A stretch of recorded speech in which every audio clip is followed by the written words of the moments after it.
everybody, my name is Chef Mindy, if I have not met you before, and I am with Purple Asparagus. For those of you who I have not seen before, hello, and I hope you enjoy this lesson. For those of you that I have seen before, I really miss your faces, and I hope you like learning about this. You might have noticed that I have a short sidekick with me. This is my daughter, Madi. Can you say hi? Hi. So Madi is going to be helping me today teach you all about our secret ingredient. And our secret ingredient is an ingredient called legumes. Can you all try saying that? Legumes. Yeah, it's very fancy. It's basically a fancy word for a family of plants called beans, peas, and what are these again? What are those? Lentils. They're orange like carrots, but they're lentils. So you'll see that I have a bunch of dried versions right here. In this container are dried lentils. In this container are some dried black beans. In this container are some dried green peas, which you might all be familiar with. These are some brown lentils. These are very similar to this. There's different types of lentils. And then in here are some dried chickpeas. So there's all these different kinds of dried lentils. And there's different kinds of chickpeas around the whole wide world. There sure is. Madi thinks there's different kinds of chickpeas around the whole wide world. So there are so many beans, peas, and lentils. Can you think of any in your house that you might have on a regular basis? How do we eat beans, peas, or lentils? Well, we had lentils for a dinner one day. And what do we eat in our tacos? Beans. Beans, yeah. So in addition to those normal ways, I have all of these ingredients back here. So you might recognize these. This is a can of chickpeas that you might have in your pantry. These are my favorite chickpeas. It's my favorite. It's my favorite more than the other chickpeas I like. Oh, good to know. I also have some kidney beans that are dark red. You can use chickpeas to make things like pasta, which is pretty crazy. Now they have all these pastas. And you can make it for peanut butter. And then another legume that you might not be familiar with is peanuts. Peanuts are part of the legume family. So when you're having peanut butter, you're having a legume. How crazy is that? And then one last one I wanted to show you, because you might have these in your freezer. Can I tell you? These are edamame. They're not edamame, actually. These are green peas. But you bring up a good point, because edamame are a bean, right? They're a legume also. So Madi brings up a good point. On this recipe card, which should look familiar, this is what we usually do our tastings.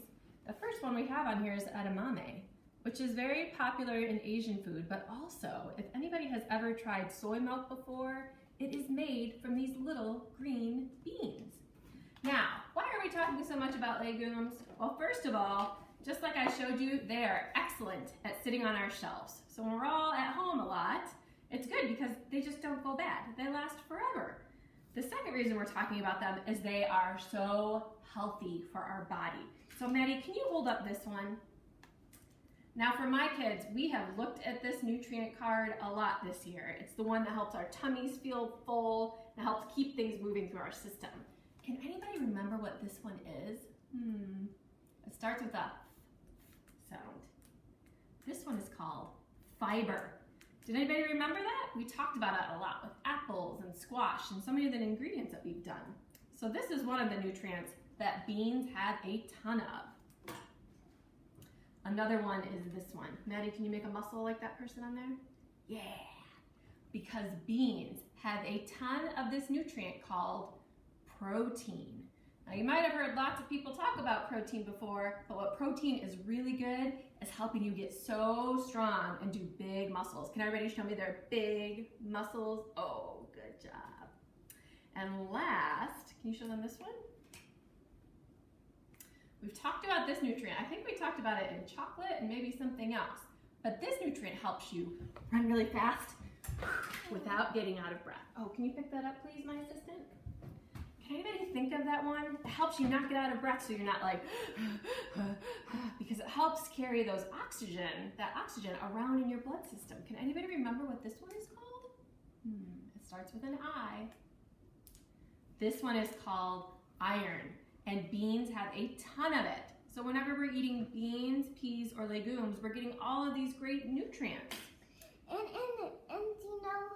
you know everything in the whole wide world is a kind of food that and sometimes there's food that you never tasted before. That's true. And what do we do when we come across a new food that we haven't tasted before? Try a polite bite. Try a polite bite. Do any of you remember that rule from our 3 rules of purple asparagus?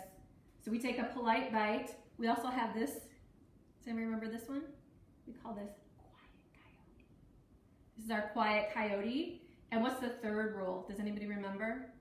We have a no yuck zone. What can we say instead if something's not for our taste buds? It's not for my taste buds. It's not for my taste buds. Look at this. Maddie, how old are you? How old are you? 3. She is 3 years old. If she can do it, I know you can too. All right, so before we go, really quickly, I hope you enjoyed reading this book about legumes because this shows how the beans start from a seed all the way up to a plant, which is a great book. Can I see But it? yes, I will read it to you right after this. But also I wanted to talk to you really quickly about some tasting words that we think about with legumes.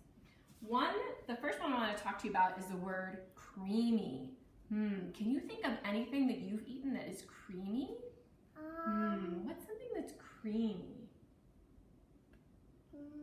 Banana swirl. Banana swirl. If you were to take frozen bananas and swirl them up, yes, that's very creamy. How about this? Is this creamy? Peanut butter can be creamy. Let me tell you another thing. Yogurt. Yogurt can be creamy. Hummus can be creamy if you've heard of hummus. Peanut butter. Yes, peanut butter, we talked about that. And almond butter. Yeah, sure. All of those things are creamy. The other word I want to talk to you about is this word called buttery. So buttery is where, has anybody had butter on their corn on the cob, or butter on their popcorn, or butter on their mashed potatoes? I had butter on my popcorn before. Yeah, did you like that? So butter has this really rich flavor, and a lot of times when people are tasting legumes, for me particularly chickpeas, they taste a little buttery all by themselves. So I want to encourage you to try to think of those flavors when you're trying foods on your taste buds, and let me know, or just let your family know, this really tastes buttery.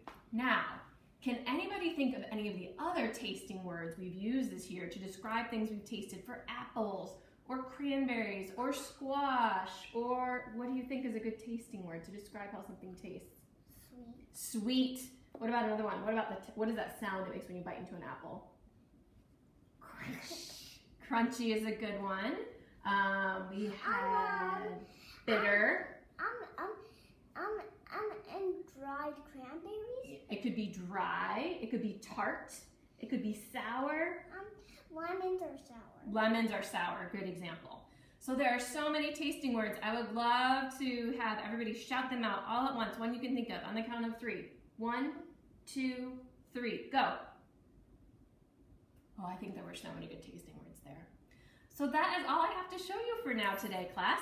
Thank you so much for watching and learning about legumes. I hope you are all having a great day, and we'll see you later. Say bye-bye, Maddie. Bye.